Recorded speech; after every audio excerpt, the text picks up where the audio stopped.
தமிழ்நாடு காங்கிரஸ் கமிட்டியின் மாநில தலைவர் திரு செல்வ பெருந்தகை நம்முடன் இணைகிறார். அவரோட பேசலாம். சார் வணக்கம். பிரதமர் நரேந்திர மோடி நியூஸ் 18 தமிழ்நாடு குழுமத்திற்கு ஒரு எக்ஸ்க்ளூசிவ் பேட்டி கொடுத்திருக்காரு. அதுல எதிர்க்கட்சிகள் வைக்கக்கூடிய குற்றச்சாட்டுக்கு மறுப்பு சொல்லியிருக்காரு. உங்களுடைய பார்வை என்ன, குறிப்பா அமலாக்கத்துறை வழக்கு விவகாரத்துல? அவர் எந்த காலத்துல பிரதமர் நரேந்திர மோடி உண்மையை பேசியிருக்காரு, இப்ப போய் உண்மையை பேசுறதுக்கு கொடுத்த வாக்குறுதி எல்லாம் ஜும்லா நீட்டாரு, தமாஷுக்கு சொன்ன நீட்டாரு.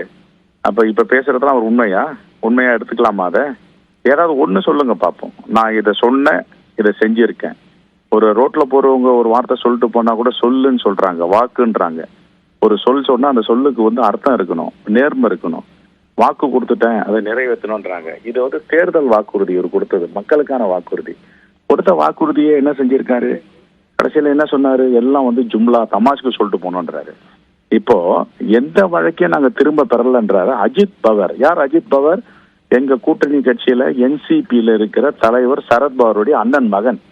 அந்த அஜித் பவர் மேல நீர்ப்பாசனத்துறையில இருக்கும் போது எவ்வளவு ஊழல் பண்ணியிருக்காருன்னுட்டு 50,000 கோடி 1 லட்சம் கோடின்னு இவரு தான் மும்பைல பொதுக்கூட்டத்துல வெளிப்படையா பேசினார். இப்படிப்பட்ட ஊழல்வாதிகள் என்சிபி கட்சியில இருக்கிறாங்க. சரத்பவருடைய அண்ணன் மகன்.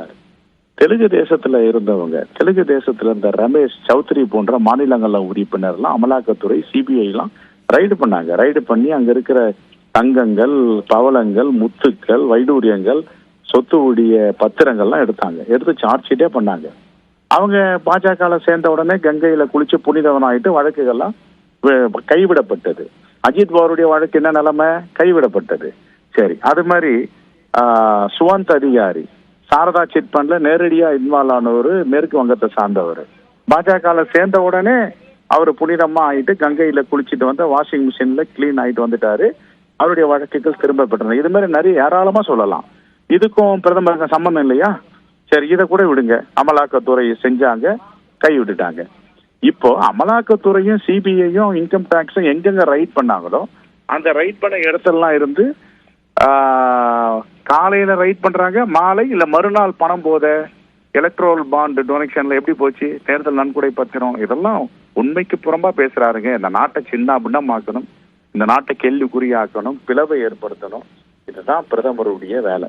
ஆகையால் அவர் சொல்றதெல்லாம் யாரும் இந்த நாட்டு தேசத்தை மக்கள் ஏற்றுக்கொள்ள மாட்டார்கள். உரிய படிப்பினையை, உரிய பாடத்தை ஜூன் மாதம் 4ஆம் தேதி மக்கள் தீர்ப்பளிப்பார்கள். நன்றி. திரு செல்வ பெருந்தகை, பிரதமர் நரேந்திர மோடி இன்னொரு குற்றச்சாட்டை சொல்லியிருக்காரு. காங்கிரஸ் ஆட்சி காலத்திலும் சிபிஐ இருந்தது, அமலாக்கத்துறை இருந்தது. இப்ப எங்கள் மீது வைக்கப்படக்கூடிய குற்றச்சாட்டு உள்நோக்கம் கொண்டது, மக்கள்ல தவறா வழி நடத்துறாங்க அப்படின்ற ஒரு குற்றச்சாட்டை சொல்லியிருக்காரு காங்கிரஸ் மீது. நம்ம காங்கிரஸ் ஆட்சி காலத்தில் அமலாக்கத்துறை இருந்தது, சிபிஐ இருந்துச்சு. எந்த சிபிஐ, எந்த அமலாக்கத்துறை காலையில போய் சோதனை போட்டாங்க, மாலையில காங்கிரஸ் கட்சிக்கு பணத்தை வாங்கினாங்க? சொல்லுங்க, ஏதாவது ஒரு கம்பெனி சொல்லுங்க. நீங்க சோதனை போட்டீங்க, மிரட்டின உடனே மாலையில அந்தந்த நிறுவனங்களை சார்ந்த அதிபர்கள் பணத்தை கொடுத்துட்டாங்க. யாராவது கொடுத்துருக்காங்களா? சொல்லுங்க பாப்போம். யாராவது கொடுத்துருக்க ஒரு கம்பெனி சொல்லுங்க நரேந்திர மோடியே. அது மாதிரி செய்யலையே, தவறா பயன்படுத்தலையே அமலாக்கத்துறையும் சிபிஐயும் ஐடியும். இவர் தானே தவறா பயன்படுத்துறாரு.